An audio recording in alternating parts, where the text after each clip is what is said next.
Welcome to Kiffin's Keep, an intellectual resource for the pillar and buttress of the truth, which is the church. This is a project of the London Lyceum, which is all about serious thinking for a serious church. I'm Jordan Stefaniak, president of the London Lyceum and host of Kiffin's Keep. And as always, I'm excited to be here with you guys today. Thanks for tuning in. Before we jump in, a quick reminder, if you're new to the show, go ahead and hit subscribe. And if you liked the content, hit the like button. And that like could be you liked the presentation, you liked the actual content, or you liked the way I went about it. However you do, I appreciate the likes. And then, as always, go ahead and drop a comment if you agree, disagree, or if you have some thoughts. I appreciate the feedback. It helps me to know what content is useful and where I am not making a ton of sense. Now, today, if you can see from the title of the video, I want to talk about some, arguments in favor of divine simplicity. So if you live under a rock, then maybe you don't know that a lot of people don't like divine simplicity lately over the last, 100 plus years or something. There's all sorts of genealogical reasons for that, and so all sorts of other reasons that we're at this point where divine simplicity, if you lived in early church period, if you lived in the medieval period, if you lived in the Reformation period, it's sort of an axiomatic, everybody agrees, divine simplicity, yes, let's be divine simplicity champions. And then you get into the roughly over the last 100 plus years or however long it is, and there is a reticence or a undesirability for divine simplicity. So I want to give some of the arguments that I think make sense for divine simplicity in favor of it. You can tell me if you disagree. You can tell me if there's other arguments that you think are better out there, or you can tell me if I haven't formulated these arguments that I'm trying to present here all that well. Before I get started, though, it's useful to remind you what I mean by divine simplicity. And I think there's a lot of implications of what divine simplicity is. God is indivisible. God is holy himself.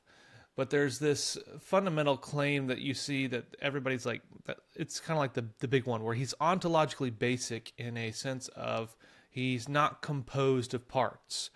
So there's probably plenty of illustrations of this, and, on the fly, I should have better ones. But I think the idea is basically he's not like a table where he has to have two or four or six legs, however many legs your table has, and then, has the tabletop, where those are distinct parts, where they could be separated. You could take off the legs, and they could be separated from it. He is one unified thing. I guess you don't want to say God is a thing, but forgive me if it makes sense just to say that divine simplicity is denying that he is made up of distinct, discrete parts that would then make up who he is. He's just wholly himself, whatever he is. Now, I don't care to talk about the sort of philosophical or biblical challenges to divine simplicity. I'm just going to assume that those don't work. I'm going to assume that biblical arguments like Exodus 3, where the Lord reveals his name as I am who I am, I'm going to assume that things like that do point toward divine simplicity, whether it's pointing towards like a fully developed divine simplicity or whatever. Same thing with like the sort of God is love, God is light, and God is truth. What those other sort of God is claims that you find throughout Scripture, I'm going to assume that those also point to divine simplicity. Not really arguing about those. I want to sort of put in front of you some of the more theological sort of ideas for why divine simplicity makes sense. So one of the arguments that I think is one of the most classical arguments in my mind, and one of the most persuasive, to me anyway, is the argument from aseity. So divine aseity is that sort of doctrine where saying, God is fully self-sufficient in himself. There is nothing outside him that he depends on or needs to be who he is. He is fully independent in everything. So you go to places like Psalm 50, you go to places like Acts 17, and you see quite clearly that God is entirely self-sufficient. And I would think that most Christians, most traditional Orthodox Christians in any sense, are going to say, yes, God is totally independent, doesn't need anything, is not dependent upon anything to survive or to live or to have life and happiness. He is totally self-sufficient. So if that's true, it seems to me that divine simplicity is entailed by divine aseity. If we have a strong traditional doctrine of aseity. We should have a strong doctrine of simplicity. And I think you find this sort of argument throughout the tradition. You find this in medieval and in Reformation and post-Reformation. And I think the idea is basically this. Everything that is composed of parts depends on those parts. And I think you could come up with all sorts of examples. I mean, I've got a calculator here, a financial little calculator. Sorry for my dinosaur Band-Aid. You know, that shows you that I have kids. Anyway, calculator. There's all these little buttons, and there's a screen, and there's, you know, there's even screws, and there's batteries, and a sticker, and everything. All these things end up composing this calculator, where I could take different pieces off of it and disassemble it, and it's no longer a calculator. It's just random pieces all laying all across my floor. So everything composed of parts like that, it ultimately, for it to be a calculator, it depends on all these parts being put together appropriately. Same thing with me as a human person. If you were to take apart all of the parts of me, parts of my body, I would no longer be living. I depend upon those parts. And so if we take that as an axiomatic premise that's true, we want to then add in the fact of divine aseity, that God depends on nothing. And if we join those two things together, it seems to me that you have to say that therefore God does not have parts. If God depends on nothing, and everything that is composed of parts depends on those parts, well then God can't have parts. To me, that's a pretty uncontroversial move. The question is whether everything that is composed of parts depends on those parts. And I know there's arguments that are going to say, well, there's some sort of a priority of the whole, in where the parts actually depend on the whole for their existence. And I think those arguments make sense, but I still think there's an intuition that tracks here. That's right. That you want to say that since God depends on nothing, and since everything depends on their parts, even if the parts depend on the whole in some way. I mean, that's a classic Neo-Aristotelian sort of mereology. Even if that's the case, I still think there's a case in which the whole is also dependent in some sense on those parts. At least the essential parts, maybe not the non-essential parts. So I think the argument from aseity, in my mind, is extremely persuasive for divine simplicity. And the only way to get around that is to modify or reject divine aseity. And it seems to me that rejecting divine aseity is a far more significant departure from the Christian faith than it is to want to modify simplicity. I get it. People want to modify simplicity. It's weird. It's sort of abstract. And you don't see like the Bible being clearly like, here, lo, behold, the Lord is simple. And let me explain it. That means he's not composed of parts. Metaphysical, logical, physical, any of those things, those are to be completely out of, you can't do that. You don't see that. Whereas divine aseity, you have much more explicit sort of biblical warrant for God is totally independent of everything. So it seems that that's a natural move to say, divine aseity is true, yes, you agree, okay. If that's the case, then you end up getting divine simplicity. So you have to somewhere finagle with something. I think you have to finagle with divine aseity, or you have to finagle with sort of this mereological principle of wholes are dependent upon their parts in some sense for their existence. There's another argument, these are totally made up, I just made this name up, the argument from participation.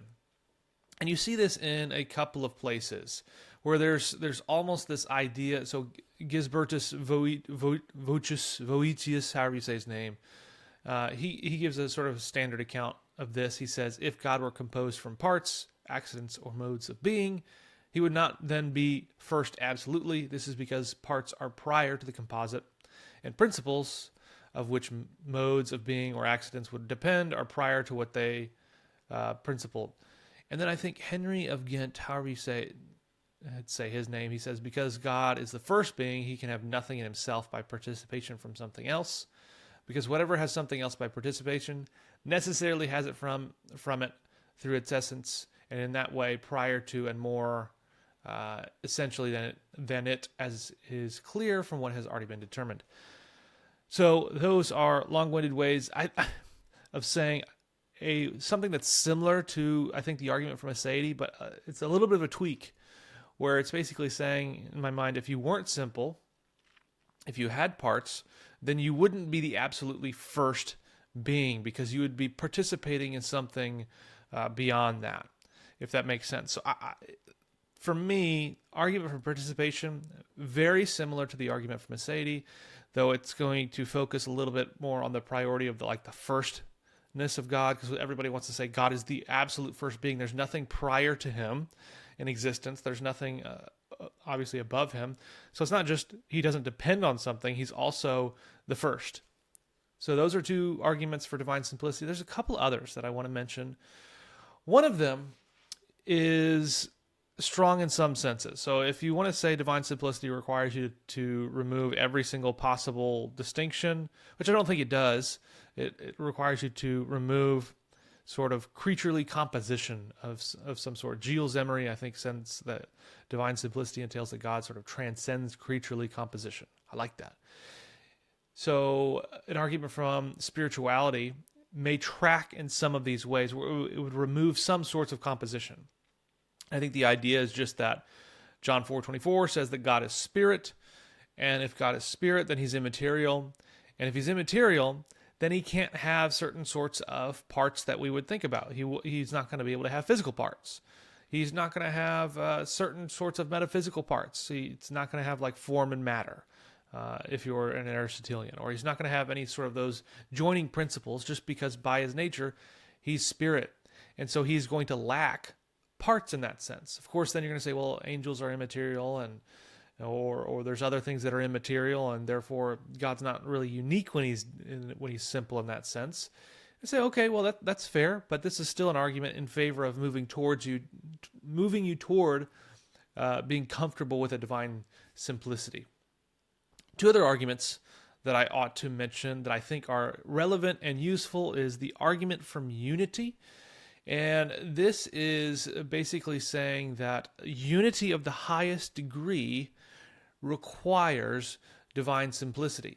And so I think Henry again says something that's useful to quote here. He says, since the proper notion of unity is the notion of indivision, it follows from the fact that he is supremely simple, that he is supremely one, and thus supremely undivided. So it seems to me, and you see this in Anselm and Thomas and others, the same sort of move. It does seem to be a move from, since God is simple, that gives him the greatest unity, which is nice for divine unity. I'd want to work it backwards almost, to where I think most Christians are going to say God is supremely unified in the most strongest possible sense. And if that's the case, then he must be simple, because there's no greater unity than being simple. And I think Scotus has a really nice sort of lay of the land where here's the different senses of unity. I don't remember where he talks about that, but I'm recalling it coming to my mind right now, where he gives at least 4 or 5 different senses of unity, where there's like a unity of like an aggregate. So like, again, my calculator, there's a sense in which this is a unified object. It may not be, it's definitely not the most unified object, because you have to put all these pieces together, and they could easily become unglued. If I just took it and threw it on the ground, it'd bust open and break. Whereas if I took something that was of stronger connection, that it wouldn't break. I don't know. I'm trying to look around my desk for something that's stronger than a calculator. I don't know. It's me. You take me and you throw me to the ground. I'm probably not gonna lose my arm's probably not gonna fall off. Whereas the button falls off the calculator. So you could sort of an organic unity, but you can move up this chain of unity to where the most supreme unity is a divinely simple, or a simple organism, simple object, whatever it is. And since God is supremely unified, therefore he is simple. I think that's a nice argument in favor of divine simplicity. Of course, what you would end up doing is denying that God is unified in some sense. You'd say, well, he's not really that unified. He's unified in other ways. And I think most people, or most Christians, are going to track with the intuition that supreme unity is what we want to ascribe to God. The final argument that I want to mention here is the argument from infinity. And you see this in Scotus quite a bit. I don't have it. I wrote down a couple of references that I had handy. And this one that I remembered quickly is from Maastricht. And he argues that God is simple because of his infinity, since if he weren't, there would be 2 infinities, which is absurd. And so the idea, I think, is pretty straightforward that if God is infinite, then he must be simple, because you can't have two infinities. And if God were not simple, then there would be two infinites, because you'd have distinct, discrete parts of some sort that would end up constituting another infinity, which is impossible. So I think that's a fun argument. Probably have to work it out a little bit more to see if it would really be the case that you'd have two infinites if there were parts. Maybe there's a sort of metaphysical reason that that's not the case if they're joined to a particular object and they make up an object and they don't make two infinities or something. I don't know. But I think there's something there that makes sense, that's persuasive. So what I've done here is not given you all the biblical evidence and biblical support for divine simplicity. What I've tried to do is give you a couple of theological rationale or theological reasons in favor of divine simplicity. I think there's other people who give other arguments. I know Steve Doobie he's got a book on divine simplicity where he tries to walk through like creation ex nihilo, and I think divine immutability and some other things to say, if you affirm these things, then you affirm divine simplicity. I wasn't super persuaded by some of the arguments in there, or some of the moves that were made. I mean, obviously, I'd love it if the doctrine of creation out of nothing entailed divine simplicity, because I think divine simplicity is true and right and accurate. I just, at least at the time of reading that, however many years ago that was now, I wasn't persuaded by it. And I don't remember when I perused it again recently that I found the sort of theological moves that were being made as entirely satisfying. I think these arguments here, though, are pretty persuasive. I personally like that argument from divine aseity, like I said. I think that I don't think I need any of these other arguments to get there. I mean, I guess you could start, let's lead them by the hand, baby steps. Let's do the argument from spirituality. If you agree there, then you've pretty much removed almost all the different parts that you want to say that God is not composed of these things. But then you get, for me, you get everything that you need from the argument from aseity. God doesn't depend on anything. Everything composed of parts depends on those parts. Therefore, God doesn't depend on, or I guess, therefore God is simple and doesn't have parts. I think it's persuasive. Anyway, this is, I guess, one of those episodes I was supposed to be doing. I talked about how I was going to do 4 different sorts of episodes. One of them was going to be sort of like the top episodes, top 5 theologians, or top whatever. This is the top 5 arguments for divine simplicity, in my view. Hopefully I've been somewhat persuasive and useful on this. Let me know what you guys think about the new format, if you like these sort of videos in this way. Hopefully it's fun for you. It's fun for me to try to workshop some ideas. I would love the feedback on this. If you like the arguments, don't like the arguments, you think there's something missing or whatever. Love to hear from you. I appreciate you guys tuning in to Kiffin's Keep, and I look forward to speaking with you guys soon.